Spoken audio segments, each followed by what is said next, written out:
Monday, Tuesday, Wednesday, Thursday, Friday, Saturday, Sunday, every day. Monday, Tuesday, Wednesday, Thursday, Friday, Saturday, Sunday, every day. Hi friends, good morning. Welcome to Tulasi vibes. Sunday రోజైతే నేను ఇలానే routine చేసుకుంటానండి. Exercise, badminton అయితే Sunday రోజు వెళ్ళను. ఆ ప్లేస్లో వచ్చేసి కొంచెం సేపు యోగా చేస్తాను. 20 మినిట్స్ అంతేనండి, ఎక్కువసేపు అయితే చేయను. 20 మినిట్స్ యోగా తర్వాత ఏవో నాకు తెలిసిన కొన్ని గోముఖాసనం కానీ, పద్మాసనం, ఇలా ధ్యానంలో ఉండటం కానీ, ఆ విధంగా ఇలా చతుర్ముఖ ఆసనం కానీ, ఇలాంటివి కొన్ని ఆసనాలు అయితే నేను నాకు గుర్తున్నవి అలా వేసుకుంటాను. రెగ్యులర్గా ప్రతిరోజు అయితే యోగా ఏం చేయనులే, కానీ ఈ యోగా దినోత్సవాలు అంటున్నారు కదా, మే 21 నుంచి స్టేట్ మనకి గవర్నమెంట్ వాళ్ళు, మొన్న నేను విన్నానమాట టీవీలో, మే 21 నుంచి జూన్ వరకు ఈ ప్రోగ్రాం అనేది కంటిన్యూ చేయమన్నారు. అలా నేను కూడా ప్రతిరోజు ఈవినింగ్ టైం ఒక 20 మినిట్స్ అన్నా కూడా చేద్దాము అనుకుంటున్నాను. యోగా చేయటం వల్ల మన మానసిక స్థితి అనేది చాలా ఉత్తేజితం అవుతుందండి. అంటే మన బ్రెయిన్ అనేది యాక్టివేట్ అవుతుందన్నమాట యోగా చేయటం వలన. ఇది మానసికంగా, శారీరకంగా మనిషిని దృఢంగా చేస్తుంది. యోగా చేయటంతో పాటు నేను డంబెల్ కూడా చేస్తున్నానండి. ఈ డంబెల్ నేను చాలా ఇయర్స్ బ్యాకే మా వారు తెప్పించారనమాట. నాకు రైట్ హ్యాండ్ అది కొంచెం సేపు ఎక్కువసేపు వెయిట్ అది మోసిన పెయిన్ వస్తుంది అని అంటే డంబెల్ తెప్పించారు. కొంచెం సేపు డైలీ ఒక 20-25 డంబెల్స్ చేశామంటే కొంచెం ఆ మజిల్ అనేది స్ట్రాంగ్ అవుతుందన్నమాట. అందుకోసమే అవి తెప్పించుకున్నాను. ఒక్కటే తెప్పించుకున్నానండి నేను. ఆ తర్వాత స్కిప్పింగ్ కూడా చేసుకుంటాను. స్కిప్పింగ్ వచ్చేసి 150-200 చేసి స్టాప్ చేసుకుంటాను. ఇది సండే రోజు మార్నింగ్ నేను చేసే రొటీన్ అండి. అది మీతో షేర్ చేద్దామనేసి ఈరోజైతే కొంచెం చిన్న బిట్ అయితే మీకు పోస్ట్ చేస్తున్నాను. ఇలా డంబెల్స్ మనం వెయిట్ ఉన్నది 2.5 kgs వెయిట్ అండి. ఆ డంబెల్ సైజ్ వచ్చేసి మనం అది అంటే కరెక్ట్గా చేయాలన్నమాట. లేదు అంటే మనకి మజిల్ పెయిన్ కూడా వస్తుంది. ఇలా డంబెల్ అది చేసేసిన తర్వాత స్కిప్పింగ్ చేసుకుంటాను. ఇది అయిపోయిన తర్వాత బ్రేక్ఫాస్ట్ అదంతా కూడా కొంచెం లేట్గా, సండే రోజు ఏంటంటే ఏదైనా హెయిర్ కలర్ వేసుకోవటం కానీ, మసాజ్ చేసుకోవటం కానీ, హెయిర్కి హెడ్ బాత్ చేసే ముందు మనం ఆయిల్ మసాజ్ అంటారు కదా, అలా కానీ, హెన్నా పెట్టుకోవటం కానీ, మందారాకు, ఇలా కొన్ని చేస్తాను. ఆ తర్వాత మల్లె చెట్టు బాగా పెరిగిపోయిందండి. మొన్న బాగా ఫ్లవరింగ్ వచ్చింది కదా, అయిపోయిన తర్వాత అయితే అసలు ఎంత ఫాస్ట్గా గ్రో అవుతుందో. అందుకే మొత్తం కూడా కట్ చేసేస్తే మళ్ళీ కూడా బర్డ్స్ వస్తాయి, అంటే మొగ్గలు అవి మళ్ళీ వస్తాయి అని నాకు అనిపిస్తుంది. అక్కడక్కడ అయితే పువ్వులు వస్తున్నాయి. మనకి మల్లెపూలు ఏంటంటే ఈ గుండు మల్లి ప్రతి రోజు కూడా పూస్తూనే ఉంటుందండి. మార్కెట్లో మనం చూస్తున్నాం కదా. సరే, ఇలా ప్రూనింగ్ చేసేద్దాము అనేసి మళ్ళీ ఒకసారి చేస్తున్నా. ఎలాగో మాకు ఇటు సైడ్ ఎండ బాగా వస్తుంది అనమాట. మందారాలు అయితే నాకు దగ్గర డైలీ ఒక 5 అన్నా సరే, రెక్క మందారం, ముద్ద మందారం 2 కలిపి పూస్తున్నాయండి. ఇంకో మందారం పెద్ద సైజ్ది ఫ్రంట్ బాల్కనీ వైపు పెట్టాను. అది కూడా తెచ్చి ఇటు ప్లేస్ చేయాలి. మందారాలకి ఎప్పుడైనా ఎండ తగిలితేనే పూస్తాయని నాకైతే అర్థమైందండి. అటువైపు పెట్టాకైతే మొక్క ఎల్లో కలర్గా మారిపోయిందనమాట ఆకులన్నీ. దానికి నీడ అవసరం లేదనుకుంటా. మందారాలు, మల్లె మొక్కలు ఇలాంటివన్నీ కూడా నీడ వచ్చిందంటే వాటికి చీడ అలా ఏర్పడతాయని నేనైతే తెలుసుకున్నాను. అందుకనేసి వాటిని ఎండలో షిఫ్ట్ చేద్దామనేసి ఆ మొక్కను కూడా ఈరోజు కొంచెం గార్డెనింగ్ అది పెట్టేసేసుకొని, ఈ ఎండిపోయిన ఆకులు, కాకరతీగ కూడా కొంచెం ఎండిపోయిందండి, అది కూడా కట్ చేసేసుకున్నాను. ఇలాంటి పనులన్నీ కూడా సండేనే పెట్టుకుంటాను. ఎందుకంటే కొంచెం లీజర్గా, నిదానంగా బ్రేక్ఫాస్ట్ కానీ, లంచ్ కానీ అన్నీ కూడా నిదానంగా చేసుకోవచ్చు కదా అనేసి ఈరోజైతే ఎవ్రీ సండే అయితే మా వారు దీపం అది పెడతారు. నేను కొంచెం లేట్గా లేస్తాను కదా. ఈ వీక్ మాత్రం శ్రీకృష్ణుడికి పూజ అది చేసుకుందామనేసి నిన్నన్ని మల్లెపూలు, మర్భం, కనకాంబరాలు అన్ని రకాల ఫ్లవర్స్ అయితే కట్టుకున్నానండి. కృష్ణుడికి చాలా రోజులైందనమాట నేను పూజ అది చేసి.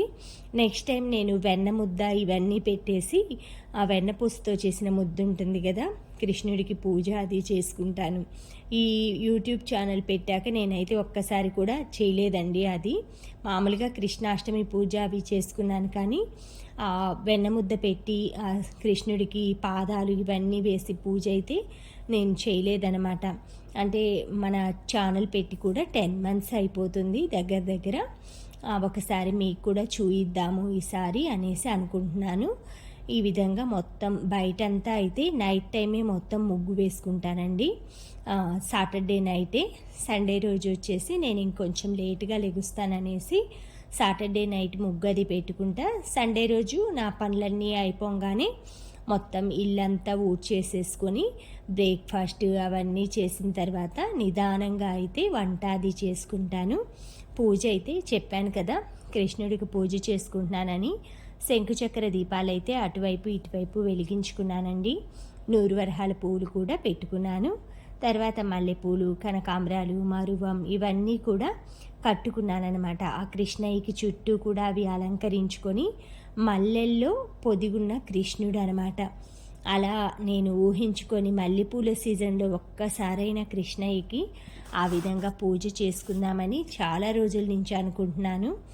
వెన్నముద్ద ఒక్కటే నేను మిస్ చేసుకున్నానండి. ఈసారి కృష్ణయ్యల, నా ఇంట్లో కృష్ణయ్యల కలెక్షన్, దాంతోపాటు నేను చేసుకునే పూజ అది కూడా మీకు షేర్ చేస్తాను. నాకు కృష్ణుడు అంటే చాలా ఇష్టం అండి. ఎప్పటికైనా మధుర వెళ్ళాలన్నదే నా కోరిక అనమాట.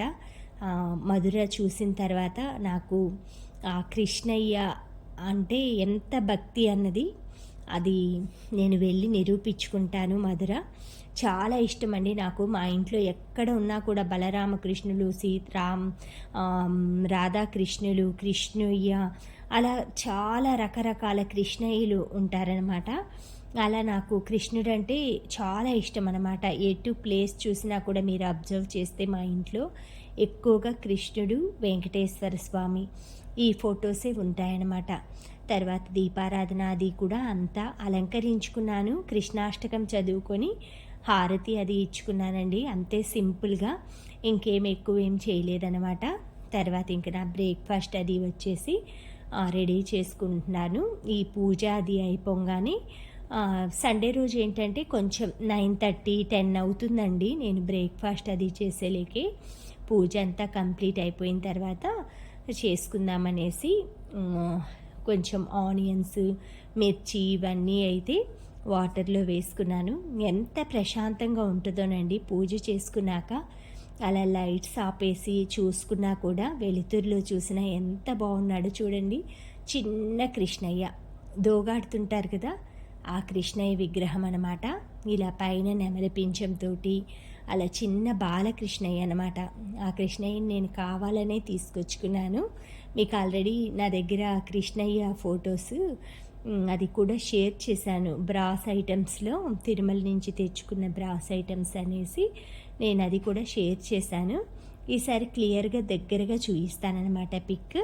పనులన్నీ అయిపోగానే ఎగ్ ఆమ్లెట్ అయితే ఈరోజు సండే అనేసి ఆనియన్, పచ్చిమిర్చి కొంచెం లైట్గా ఫ్రై చేసేసుకొని, కొంచెం ఆనియన్ మాడాయండి, అంటే అటు ఇటు పండ్లు అవి చేసుకుంటూ కొంచెం అయితే అక్కడక్కడ అయితే రెడిష్ కలర్లో వచ్చాయన్నమాట. మనకు ఆమ్లెట్కి ఎక్కువైతే ఫ్రై చేయక్కర్లేదు. తర్వాత ఆయిల్ వేసుకున్నాను ఇద్దరికి కలిపి కాబట్టి, ఇలా పెద్ద ఆమ్లెట్ లాగా వేసేసుకుంటున్నా. 3 eggs వేసుకున్నాను, 2 onions, 1 మిర్చి, కొంచెం ఉప్పు, కారం, సాల్ట్ ఇవన్నీ వేసేసుకొని ఈ విధంగా ఆమ్లెట్ లాగా వేసేసుకుంటాను. బీట్రూట్, క్యారెట్, కీరా జ్యూస్ కూడా నేను ప్రిపేర్ చేసుకున్నానండి. దీంతో పాటే అది కూడా సర్వ్ చేస్తాను. చిన్న మంట పెట్టినా కూడా అది కొంచెం లైట్ బ్రౌన్ కలర్గా కాలిందనమాట. కానీ ఏం పర్లేదు, హాఫ్ బాయిల్ చేసుకున్నా కూడా చాలా బాగుంటుంది. అంటే ఒకవైపే కాల్చుకొని రెండో వైపు అలా తినేసినా కూడా బాగుంటుంది. ఈ విధంగా ఆమ్లెట్ అయితే రెడీ అయిపోయిందండి. దీంతో పాటు జ్యూస్ కూడా ప్రిపేర్ చేసుకున్నాను. తర్వాత బ్రేక్ఫాస్ట్ అయిపోయింగానే ఇలా క్లాత్స్ ఉన్నాయండి నా దగ్గర. అంటే మొన్న తిరుమల నుంచి తీసుకొచ్చుకున్నాను కదా ఆప్కోలో, ఆ క్లాత్స్, కొన్ని టాప్స్, క్లాత్స్ అయితే పర్చేస్ చేసుకున్నాను. అవి సైజ్ చేసుకుంటున్నాను అనమాట. అంటే నా దగ్గర ఉన్న ఓల్డ్ డ్రెస్కి ఇవి సైజ్ పెట్టేసేసుకొని మెజర్మెంట్, అది వచ్చేసి డబల్ ఎక్సెల్ తెచ్చుకున్నాను. ఇవి వచ్చి మామూలుగా చేనేత వాళ్ళే కదా, కొంచెం లూజ్గానే కుట్టారనమాట డబల్ ఎక్సెల్ సైజులో. అవి నేను నా దగ్గర ఉన్న డ్రెస్ సైజ్ పెట్టేసి మొత్తం కూడా ఒకసారి స్టిచ్చింగ్ సైజ్ చేసుకున్న తర్వాత పైకుట్లు కూడా ఒకసారి వేసుకున్నామంటే స్ట్రాంగ్గా ఉంటుందన్నమాట ఎన్ని రోజులైనా మనకి ఈ క్లాత్స్ అనేవి. అంటే మనం డైలీ వాష్ చేసుకున్న రఫ్ అండ్ టఫ్గా వాడుకున్నా కూడా ఎక్కడైనా పీగలకుండా కొంచెం బాగుంటుందన్నమాట స్టాండర్డ్గా. అందుకని ఎప్పుడైనా సరే నేను రెడీమేడ్ క్లాత్స్ కొన్నానంటే ఆ రెడీమేడ్ క్లాత్స్కి తప్పకుండా నేను ఈ విధంగా స్టిచ్చింగ్ అది చేసుకుంటానండి. చాలా రోజుల నుంచి అయితే చేద్దామని రోజు కూడా అలాగే సరిపోతుందనమాట. అందుకని నిన్న నైటే అన్నీ చేయాల్సినవి బయట పెట్టుకున్నాను. మొత్తం కలిపి అన్నీ వేసేసుకొని ఒక 10 టాప్స్ మొత్తం అన్నిటికీ అయితే ఇలా పై కుట్లు కానీ సైజ్ చేసుకోవటం కానీ అన్నీ చేసేసుకున్నాను. ఇలా మనం రేపు ఎల్లుండి అనుకుంటా ఉన్నామనుకోండి, తొందరగా అవ్వవన్నమాట, పనులనేవి వెనక్కి పోతూ ఉంటాయి. అందుకని మనం ఏదైనా కూడా అనుకున్నామంటే అది వెంటనే ఫినిష్ చేసుకున్నామంటే మనకి పని కంప్లీట్ అయిపోతుంది. అది నెక్స్ట్ చేయాల్సిన పని ఇంకొకటి, ఈ పని అయిపోయిందంటే ఇంకొక పని మీద మనం కాన్సన్ట్రేషన్ చేయగలం అనమాట. ఎప్పుడైనా సరే అలాగే పెట్టుకున్నామనుకోండి, ఏదన్నా అవసరం వచ్చింది వేసుకోవాలంటే అప్పటికప్పుడు హడావిడిగా వేసుకోవటం వలన అవన్నీ కూడా కొంచెం అటు ఇటు అయిపోతూ ఉంటుంది. నేనైతే ఈ మిషన్ 2400కి పర్చేస్ చేశానండి. మేము మా పిల్లలు చిన్నప్పుడు కిట్టి పార్టీలు వేసుకునే వాళ్ళం అనమాట, ఫ్రెండ్స్ అందరం కలిపి. అలా నాకు వచ్చిన మనీలో ఒక్క ఐటెము కిట్టి పార్టీ గుర్తుగా అయితే కొనుక్కున్నాను. ప్రతిసారి కూడా మేము మా పిల్లలు చిన్నప్పటి నుంచి 1000 రూపీస్, 2000 రూపీస్ అలాగా ఒక 10-15 మెంబర్స్ కలిపి కిట్టి వేసుకుంటాము. లాస్ట్ మంత్ దాకా కూడా మేము వేసుకున్నాము. ఈ మంత్ అయిపోయింది, కొత్తగా వేద్దాము అంటే ఇంకా గోల్డ్ స్కీమ్ కట్టుకుంటాము అన్నారు ఫ్రెండ్స్ అందరూ. అందుకని ఇంకా కిట్టి అయితే స్టాప్ చేసుకున్నామండి. ఇలా మొత్తం స్టిచ్చింగ్ అంతా కూడా కంప్లీట్ అయిపోయింది. ఇది కూడా మనకి నయగారా కట్ టైప్లో వస్తుందన్నమాట, ఫ్రాక్ మోడల్. నేను ఇది కూడా సైజ్ చేసుకుంటున్నాను. బాగా లెంతీగా ఉంది, విడ్త్ ఎక్కువ ఉందండి. అందుకనేసి ఇలా సైజ్ చేసుకున్నామంటే నీట్గా ఉంటుంది అనేసి మొత్తం అన్నీ కూడా నీట్గా సెట్ చేసేసుకున్నాను. ఈ పని కూడా కంప్లీట్ అయిపోయిందండి. ఈ విధంగా మనకి లీజర్గా ఉన్న టైంలో ఏవో ఒక పనులు మనకి చేయటానికి చాలా పనులు ఉంటాయన్నమాట. ముఖ్యంగా చిన్నపిల్లలు వాళ్ళు ఉన్నవాళ్ళు వీలైతే సింపుల్ మిషన్ ఒకటి పర్చేస్ చేసుకోండి. Thank you friends, thank you for watching, thank you for valuable time. Have a safe